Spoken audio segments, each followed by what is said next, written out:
क्या आपके भी सपने वही के वही अटके हुए हैं और समय बहुत हाथों से तेजी से निकल रहा है और दिन में सिर्फ और सिर्फ एक सवाल रह जाता है कि आपकी जीत होगी या फिर हार। लेकिन लेकिन लेकिन क्या हो अगर हम जिंदगी बर्बाद करने वाली सारी आदतें पहले ही पहचान लें और साथ ही ये भी जान लें कि एंड में हमारी जीत होगी या फिर हार।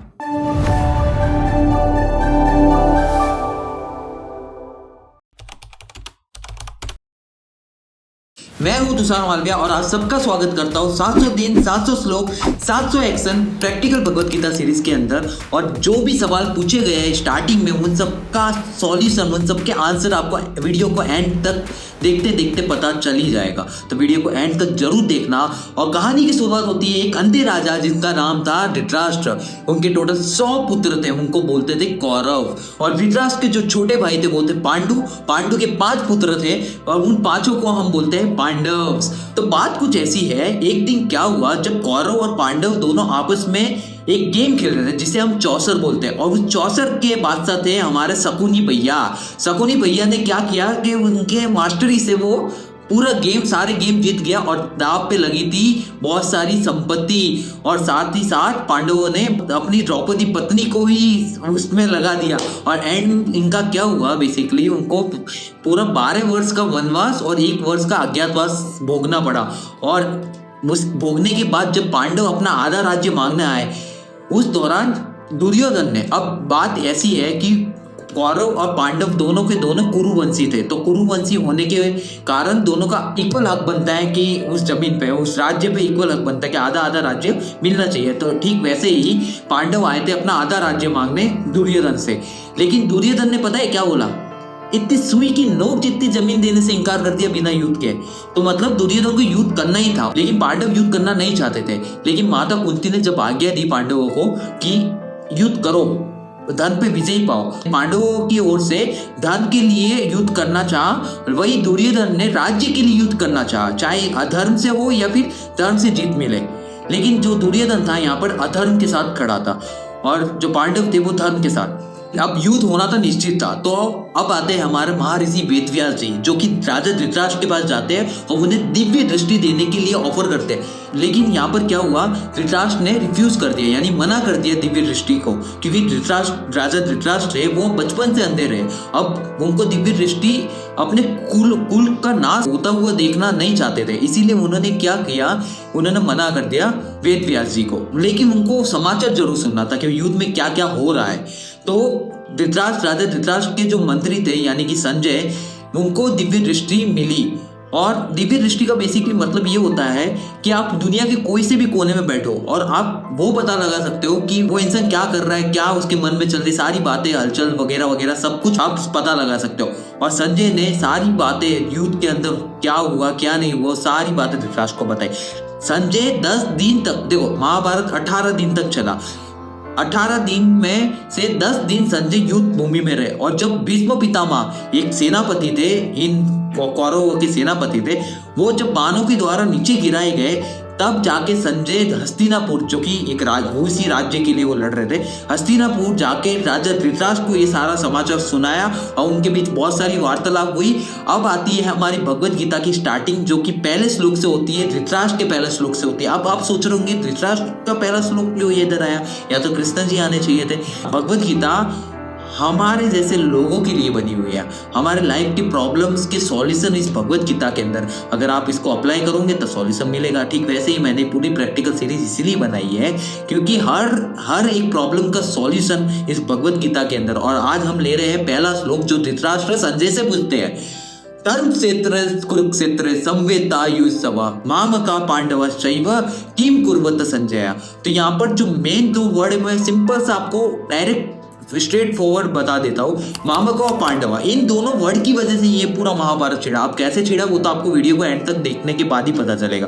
देखो मामका का मतलब इधर ये है कि कौरव को डिनोट कर रहे हैं धृतराष्ट्र, और जो पांडवा है वो पांडु के पुत्र को डिनोट कर रहे हैं। तो बेसिकली यहाँ पर देखो दोनों कुरुवंशी थे। कुरुवंशी की बात करें तो दोनों एक ही परिवार कहलाता है। लेकिन फिर भी धृतराष्ट्र ने अपने बेटों को अपना माना और पांडु के पुत्र को पराया माना। इसी वजह से महाभारत का जन्म हुआ। अक्सर जो युद्ध होता है 3 बातों को लेकर होता है। पहली लैंड यानी भूमि, दूसरी स्त्री और तीसरा पैसा। और ज्यादातर जो युद्ध होता है वो जमीन के लिए होता है। जैसे यहाँ पर कुरुक्षेत्र जमीन थी तो उसके लिए युद्ध हुआ यहाँ पर। और बात यहाँ पर ये समझने जैसी है, जो दुर्योधन थे वो राज्य के लिए युद्ध करना चाह रहे थे, वही जो पांडव थे वो धर्म को जीतने के लिए, धर्म की रक्षा करने के लिए युद्ध करना चाह रहे थे। जैसे दही बिलोते हैं, जब दही को बिलोते तो दही के अंदर जो हलचल होती है तो उससे मक्खन निकलता है। ठीक वैसे ही अर्जुन के मन की हलचल से श्रीमद् भगवद गीता का जन्म हुआ, वही धृतराष्ट्र के मन की हलचल से महाभारत उत्पन्न हुई। तो कहने का सिंपल सा मतलब है, आज के जो लेसन्स दूंगा मैं वो आप अपनी लाइफ में उतारो और चेंजेस आपको अवश्य अवश्य अवश्य दिखेंगे, ऑब्वियसली दिखेंगे आपको चेंजेस। जैसे मैंने कैसे उतारा अपनी लाइफ के अंदर आज का ये श्लोक, वो आपको वीडियो के आगे आगे जैसे चलता रहूंगा वैसे वैसे पता चलता जाएगा। तो अभी मैं 5 लेसन दे देता हूँ, उसके बाद मैं आपको अपना एप्लीकेशन वाला पार्ट दिखाऊंगा। पहला लेसन ये है कि हमें कोई भी काम करना चाहिए तो धर्म को आगे रखकर करना चाहिए। और यही मैंने जो स्टार्टिंग में क्वेश्चन पूछा था उसका आंसर इधर ही मिलता है। पहला श्लोक भी यही कहता है कि हमको अपने धर्म को आगे रखकर सारे काम करने चाहिए, चाहे आज आपकी लाइफ में कितनी भी प्रॉब्लम क्यों ना हो, लेकिन जो एंड होगा वो आपको पता होगा कि आपकी जीत होगी, क्योंकि आपने जो भी काम किए वो धर्म को आगे रखकर किए। और दूसरी ये बात है कि हमें कभी भी किसी भी चीज में भेदभाव नहीं करना चाहिए। हम सब एक है, हमको ये मानना चाहिए, हम सब भगवान के रूप है, हमको ये मानना चाहिए। इससे कोई भी भेदभाव पैदा नहीं होगा। हमेशा जो बाहर की चीजें होती है वो पहले अंदर होती है, यानी मन भूमि में हम हमारे मन के अंदर क्या चीजें चल रही वही हमारे रणभूमि में होती है, या फिर बाहर की फिजिकली वो चीजें दिखती है। जैसे धृतराष्ट्र की मन भूमि में तो यही था कि वो जानता था कि कौरव अधर्म का साथ दे रहे हैं, फिर भी उसने इतना मोह रखा अपने बच्चों से कि वो भूल ही गया कि अपने बच्चे तो अधर्म के साथ चल रहे हैं। और वो कुरुक्षेत्र यानी कि जो धर्म भूमि है वहां पर सिर्फ धर्म के काम होते हैं, उसी धर्म भूमि पे वो लड़ाई करने जा रहे हैं, तो उनका हारना तो निश्चित है। और वो मन भूमि में वो एक्सेप्ट कर चुके थे धृतराष्ट्र, लेकिन बच्चों का मोह इतना था कि वो उसको रोक ही नहीं पाए। हमेशा जो बाहर जो लड़ाई होती है वो पहले ऑलरेडी मन के अंदर हो चुकी होती है, ये हमें समझना चाहिए। और हर एक सवाल के पीछे कुछ ना कुछ पर्पस होता है। यहाँ पर जो धृतराष्ट्र का जो पर्पस था वो ये था कि जो पांडव है, चलो वो मानते थे कि कौरव जो थे वो अधर्म के साथ लड़ रहे हैं, लेकिन जो पांडव होता है मतलब धर्म के साथ काम करते हैं, तो वो क्यों युद्ध कर रहे हैं यहाँ पर, ऐसा उनका प्रश्न था, ऐसा क्वेश्चन था जो इन्होंने यहाँ पर शो किया। और सबसे इम्पोर्टेंट चीज जो गीता है वो युद्ध भूमि में, ये बहुत बड़ा मिसकंसेप्शन, बहुत बड़ी गलतफहमी है कि जो गीता है वो युद्ध भूमि में यानी महाभारत के अंदर वो पैदा हुई थी, लेकिन ऐसा नहीं है। वो मन भूमि के अंदर से पैदा हुई थी, अर्जुन के मन की हलचल से पैदा हुई थी, जैसे मैंने पहले एग्जांपल देके बताया आप सबको। तो ये था पूरा ओवरऑल एक्सप्लेनेशन। आई होप आपको ये पसंद आया होगा। अब इसको कैसे अपनी लाइफ के अंदर उतारो, सिर्फ लर्निंग से आप कुछ नहीं कर पाओगे, उसको एप्लीकेशन के फॉर्म में आपको अपनी लाइफ में उतारना है, उसको प्रैक्टिकली चीजें करना है। इसीलिए कोई भगवत गीता सीरीज नहीं है, ये प्रैक्टिकल भगवत गीता सीरीज है, यानी यहाँ पर चीजें सीखने के बाद उसको उतारी जाती है लाइफ के अंदर। तो वैसे ही मैंने कैसे उतारा, देखो यहाँ पर चेकलिस्ट दे रखी है, आपको मैं दिखाता हूँ चेकलिस्ट, फटाक से मैं आपको चेकलिस्ट दिखा देता हूँ। तो ये पूरी चेकलिस्ट आपको स्क्रीन पे जरूर दिखेगी। तो यहाँ पर जो लेवल्स है, तो टोटल यहाँ पर आपको देखने को मिलेंगे 5 लेवल। और देखो कुछ भी काम करते हैं तो उसके रिवॉर्ड तो मिलने चाहिए, तो रिवॉर्ड सिस्टम भी पूरा रख रखा है इधर, टेक्निकली पूरा फिट कर रखा है यहाँ पर। तो बेसिकली अब चलते हैं लेवल 1 के अंदर। यहाँ पर 3 कुरुक्षेत्र आपको बताने हैं आपके जीवन के अंदर जो चीजें। यहाँ पर मैंने पता है स्टार्टिंग में एक क्वेश्चन भी पूछा था स्टार्टिंग में कि आपको अपनी आदतें, जो बुरी आदतें पहचाननी होगी, बुरी आदतें पहचानोगे, अच्छी आदतें डालोगे, तब जाके आपको पता चलेगा कि आपका एंड अच्छा होने वाला है, राइट। तो यहाँ पर 3 कुरुक्षेत्र, वो आपको 3 चीजें लिखनी है जो आपको आपकी लाइफ को ट्रांसफॉर्म करने में हेल्प करे। वो 3 कुरुक्षेत्र आपको लिखना है। जैसे मेरे 3 कुरुक्षेत्र मैंने लिखा, पहला मेडिटेशन, दूसरा ग्रेटिट्यूड और तीसरा नॉन फिक्शन बुक को पढ़ना। नॉन फिक्शन बुक इसीलिए पढ़ना ताकि मेरी लर्निंग बढ़े, और ग्रेटिट्यूड वगैरह उस चीज के लिए शुक्रगुजार होना जिस चीज के लिए मैं ऑलरेडी मेरे पास है, और जो मेरे पास नहीं भी है उनके लिए भी मैं एडवांस में शुक्रगुजार हो रहा हूँ कि मैं उस चीज़ को अट्रैक्ट कर सकूँ। मेडिटेशन बहुत ज़्यादा इंपॉर्टेंट होता है। अगर आप स्पिरिचुअल सीकर हो, आप बहुत टेंशन लेते हो, बहुत चीज़ों में परेशान होते हो, तो मेडिटेशन जो है एक ऐसा टेक्निक है, एक ऐसी चीज़ है, प्रैक्टिस है जो आपको क्लैरिटी देती है अपनी लाइफ के अंदर। जैसे मेरे को क्लैरिटी दी मेडिटेशन ने, मेरे लाइफ का अल्टीमेट जो पर्पस बनाया वो है श्रीमद् भगवद गीता। अब चलते हैं लेवल 2 के अंदर, जहाँ पर आपको बैटल फील्ड देखने को मिलेगी। उस बैटल फील्ड के अंदर 2 चीजें देखने को मिलेगी, बोलेगी पॉजिटिव, एक मिलेगी पॉजिटिव, एक मिलेगी नेगेटिव चीजें। अब देखो, मैंने पहले ही बताया कि मामका को पॉजिटिव वे मिलेंगे और पांडवा को नेगेटिव वे मिलेंगे। क्यों? क्योंकि मामका जो थे वो कौरव थे और कौरव अधर्म के साथ लड़ रहे थे, और वही पांडवा थे जो कि धर्म के लिए लड़ रहे थे, इसीलिए उसको पॉजिटिव और इनको नेगेटिव लिया। अब बैटलफील्ड के अंदर मेरा जो बैटलफील्ड था कुरुक्षेत्र का पहला मेडिटेशन का, वो था 30 मिनट्स मेरे को मेडिटेशन करने थे। और मेरे को कौन रोक रहा था बार बार? मेरा मामका क्या बोल रहा था पता है? अभी नहीं करते, बाद में करते, अभी नहीं करते, बाद में। जैसे सुबह में मॉर्निंग में जा रहा हूँ करने, तो मेरे को बोलता है चल ना, कोई बात नहीं, इवनिंग दोपहर में कर लेते हैं। दोपहर आती है तो इवनिंग में कर लेते हैं, इवनिंग आती है तो थक गया, वो हो गया, ऐसे मतलब ऐसे पूरा डिस्ट्रॉय कर जाता है। इसी वजह से वो बैटल फील्ड में हार जाता हूँ।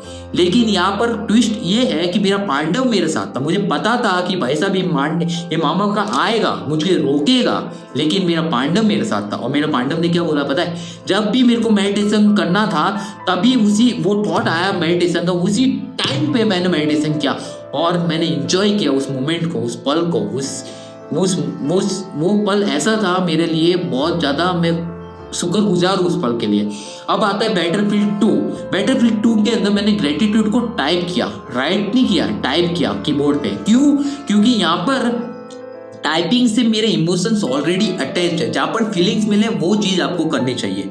मेरे को टाइपिंग में फीलिंग आती है कंपेयर टू लिखने में, क्योंकि मैं जब लिखता हूँ ना तो मैं बोर होता हूँ कि कितना लिखना, राइट।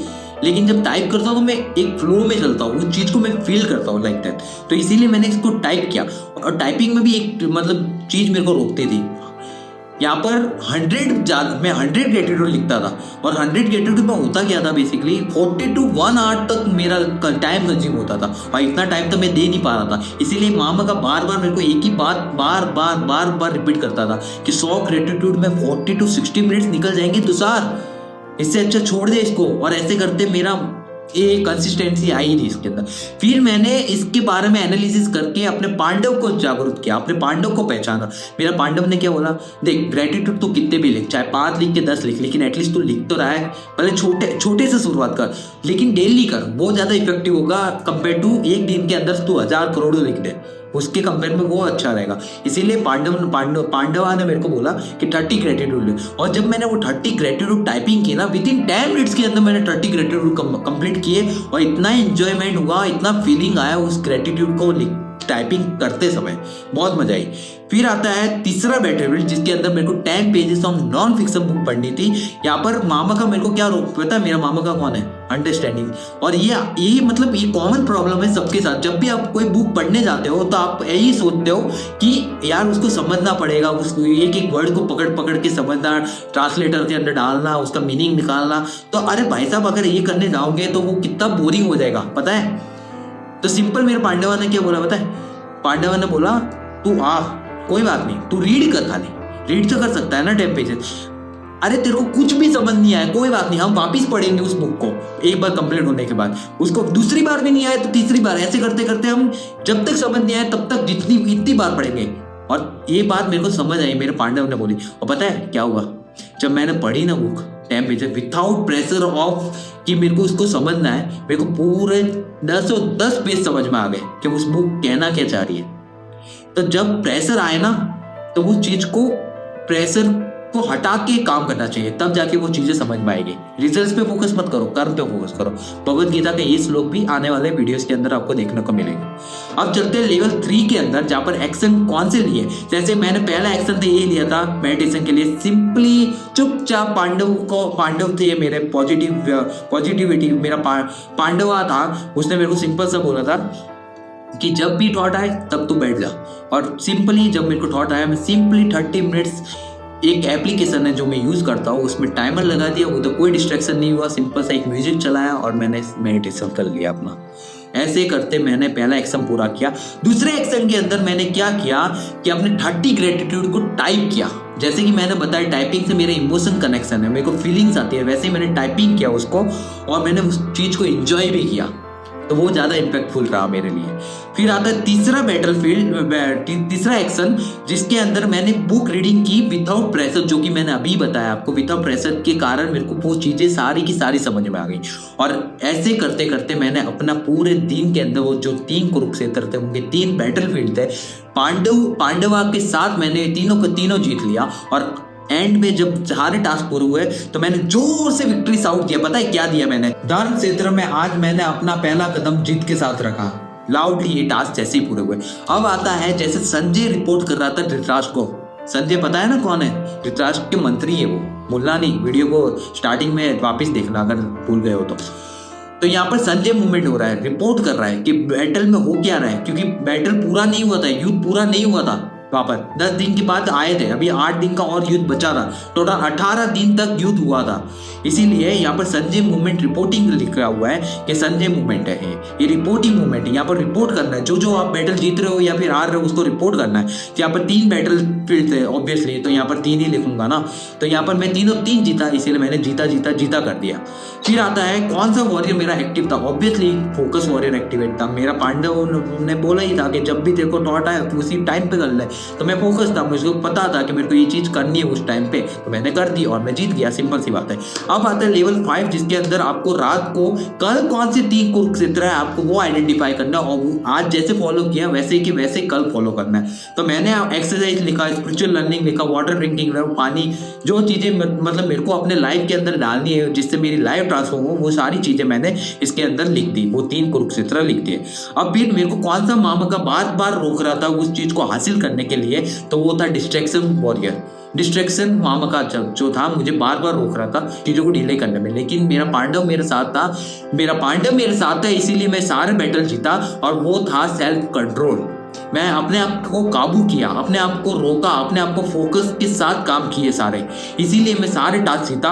और एंड में अब आता है रिवॉर्ड वाला सेक्शन। तो इस रिवॉर्ड वाले सेक्शन में होता क्या है, बेसिकली आपको हर एक टास्क को जीतने पे +1 TM कॉइन मिलता है, और अगर तीनों टास्क पूरे किए होंगे तो +2 बोनस भी मिलता है। तो टोटल कितना मिला मुझे? +5 मिला। और फिर जैसे ही पूरा सीट चेकलिस्ट कंप्लीट हुआ उसके बाद भी एक फाइनल वॉरियर डायलॉग भी इधर, और मैंने उसे भी एक विक्ट्री साउट की जैसे जोर से बोला, मैं त्रिमूर्ति मोक्ष वॉरियर हूँ और मेरा पहला कदम धर्म के साथ है। कुरुक्षेत्र में सब आए थे, पर कौन लड़ता है वही तय करता है जीत। इसी के साथ ये चेकलिस्ट यहाँ पर समाप्त होती है। आज का बैटलफील्ड तो मैंने जीत लिया, लेकिन कल एक ऐसा बैटलफील्ड खुलेगा जो बहुत ज़्यादा मुश्किल होगा। नहीं तो ये आपके दोस्तों से रिलेटेड होगा, नहीं आपके अपनों से रिलेटेड होगा, ये उन सभी लोगों से होगा जिससे आपको लगता है कि वो आपसे आगे निकल चुके हैं। आप भी अपना बैटलफील्ड जीतो और अपनी लाइफ के विनर बनो, असली विनर बनो। और कमेंट में जरूर बताना कि आपने चेकलिस्ट फॉलो करने के बाद आपका स्कोर क्या रहा। चेकलिस्ट का जो PDF है वो आपको डिस्क्रिप्शन के अंदर लिंक दे रखा है, उधर आप उस लिंक को क्लिक करके डाउनलोड कर सकते हो, और आज का जो पहला श्लोक है उसको अपनी लाइफ के अंदर उतार सकते हो और चेंजेस देख सकते हो। जैसे मैंने आज अपनी लाइफ के अंदर चेंजेस देखे वैसे आप भी देख सकते हो। और अगर आपको वीडियो अच्छा लगा हो तो इसको लाइक शेयर कॉमेंट करना मत भूलना, और मोस्ट इंपॉर्टेंट कॉमेंट करना जरूर, ठीक है? वहाँ पर अपना फीडबैक देना और सब्सक्राइब करना मत भूलना अगर चैनल पर नए हो तो। और इसी के साथ इस वीडियो को मैं एंड करता हूँ। बहुत बहुत धन्यवाद।